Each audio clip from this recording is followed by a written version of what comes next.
Continuing the process of unpacking the MYP unit planner, this video addresses the approaches to learning and content sections of the unit plan. In the MYP, learning is intended to help students apply knowledge, understanding, and skills in a range of currently relevant situations and issues. It is also intended to support students in developing skills that can help them be confident, independent, and self-managed individuals throughout their lives. These skills are organized in 5 general categories: communication, social, self-management, research, and thinking. These categories are further organized into 10 skill clusters. In MYP From Principles into Practice, there is a framework of approaches to learning skills that schools can draw from as they develop their own horizontal and vertical approaches to learning plans. This framework includes the general skill categories, skill clusters, and sets of example skill indicators. Schools may also develop customized skill indicators in any skill cluster based on the skills required in each MYP unit, specific student needs, and local circumstances and requirements. In the Approaches to Learning section of the unit planner, Atl skills that will be explicitly taught and practiced during the unit should be identified.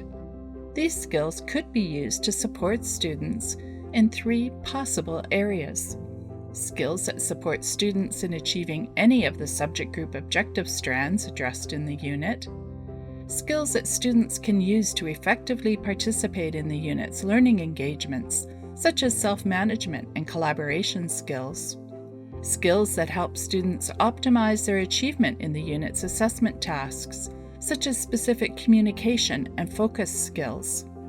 When describing the selected Atl skills, it can be helpful to use a writing frame that aligns each selected skill indicator with the specific objective strand, the specific learning experience, or the task that the skill indicator is intended to support.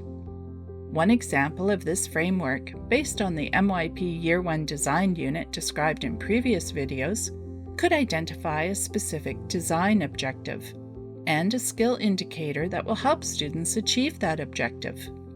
Identifying the specific skill strategy that is explicitly taught and practiced can also add clarity to the unit and inform the school's Atl plan. A second type of example might identify a specific learning engagement and a communication skill indicator and skill strategy that will help students fully participate in that learning engagement. A third type of example might identify a summative task and an organization skill indicator and skill strategy that will help students complete that task. In the unit plan, information about the unit's approaches to learning skills should clearly indicate the skill categories, skill clusters, and how the specific skill indicators are used, taught, and/or practiced. The Atl section concludes the inquiry part of the unit planner, in which elements of the purpose of the unit are described.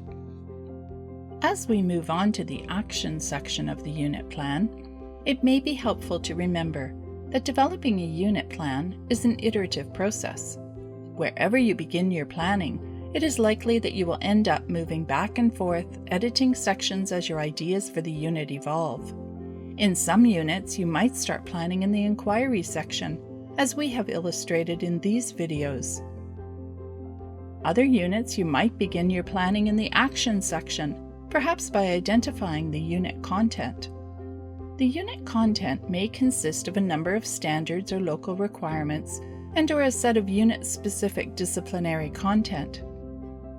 This content may be mandated by state or national systems, or it may come from school-based requirements or the school's curriculum overview. If possible, in the unit planning platform or format used by your school, it can be helpful to organize all of the unit content in 3 categories. Factual knowledge, which might include disciplinary topics, terminology or vocabulary, time periods, events, people, places. Conceptual knowledge, which might include disciplinary conceptual ideas such as models, theories, generalizations, principles. And procedural knowledge, which might include disciplinary skills, techniques, methods, procedures. Here is an example of how unit content might be identified in the sample design unit. As unit content is being identified, you can check to make sure that it includes knowledge, concepts, and/or skills that can support understanding of the unit's key and related concepts and the global context exploration.